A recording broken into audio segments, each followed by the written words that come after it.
Welcome to Mythic Abyss. We map the monster S the world tried to forget. From every culture, from every era, from every shadow, new creature, every week. Subscribe so the abyss doesn't swallow you whole. Our Beautiful Killers series continues. The Hodra was hollow, the Yukiana was cold. Tonight's creature is broken, and her story might be the most tragic origin of any monster we have ever covered on this channel. Because the Lamia did not choose to become a monster. She was made into one by the cruelty of a goddess who punished the wrong person.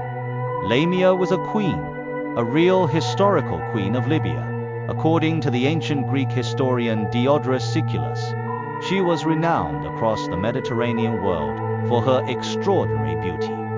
A beauty so remarkable that it attracted the attention of Zeus himself, the king of the gods, the ruler of Olympus, the most powerful being in the Greek universe.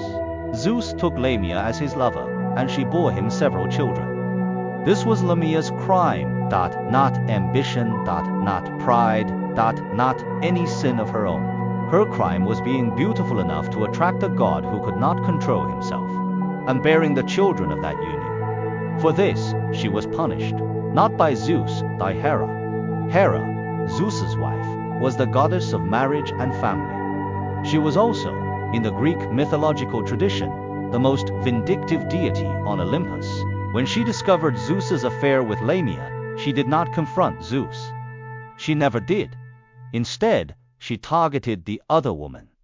And her punishment was designed to cause the maximum possible suffering. Hera killed Lamia's children, every single one.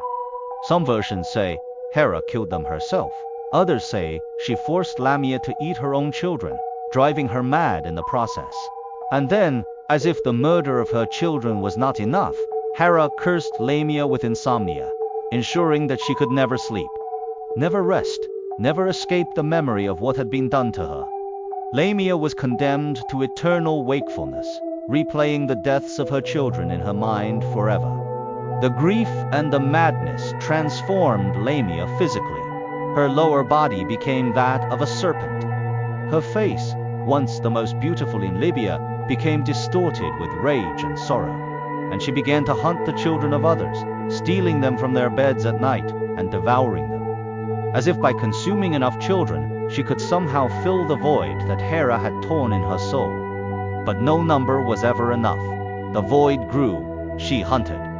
For 3,000 years, Greek and Roman mothers would warn their children with a single name. Lamia is coming. Lamia waits in shadows.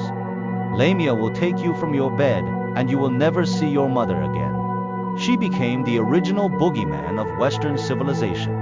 And underneath every modern story of a stolen child, every folklore of a creature that comes in the night, you can still hear the echo of one queen's grief, reaching across millennia, refusing to die. The Lamia became one of the most feared figures in ancient Greek childhood.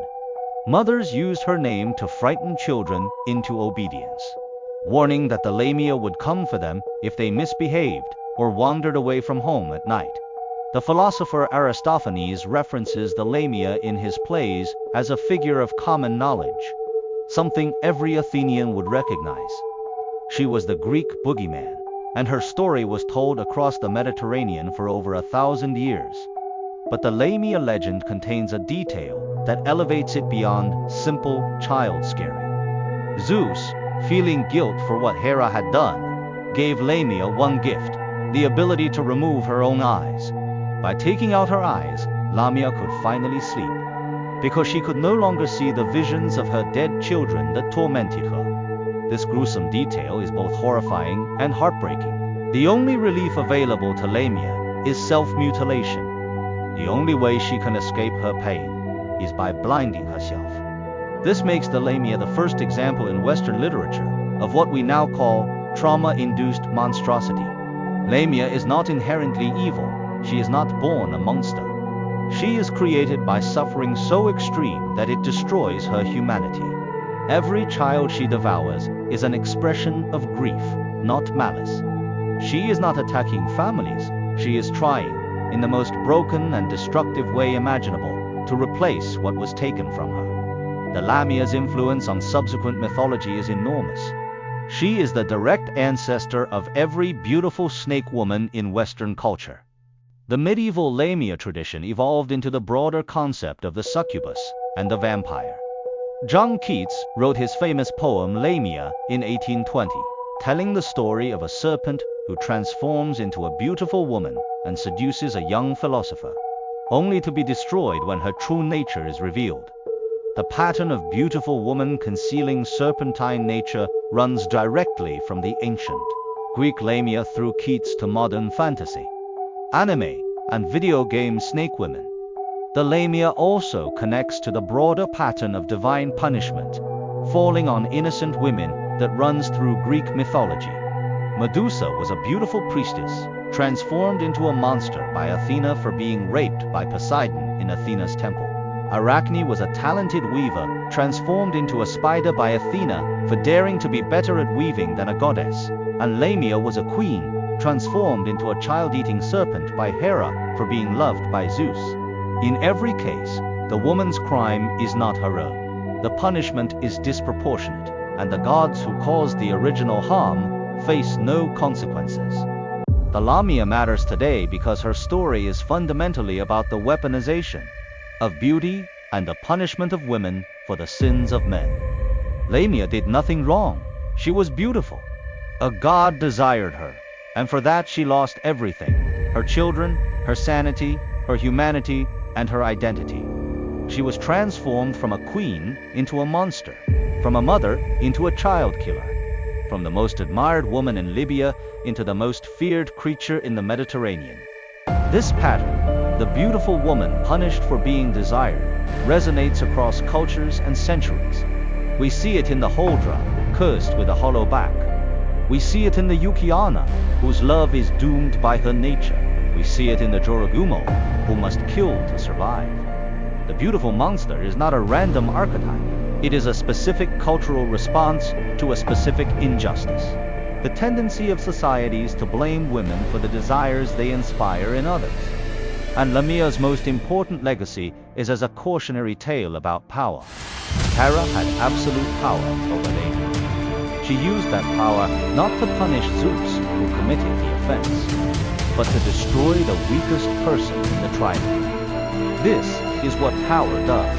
It flows downhill. It targets the vulnerable.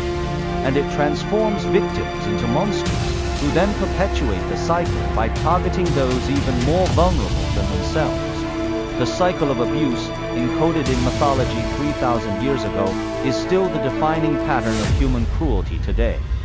So here is what Lamia teaches. The Hodra is beautiful because she needs to be. The Yukiana is beautiful because she cannot be anything else. And Lamia was beautiful before she was anything. Before she was a mother, before she was a queen, before she was a monster. Her beauty was the original sin, not because beauty is sinful, but because the world punishes it anyway. The monsters are not the winners. The monsters are the forces that made them this way. Tonight's question: Hera punished Lamia instead of Zeus. When someone in power does something wrong, who actually faces the consequences? Tell me in the comments. This one might get personal. 8 episodes. Like, subscribe, share. Next week, we enter the most forbidden territory yet. The bedroom.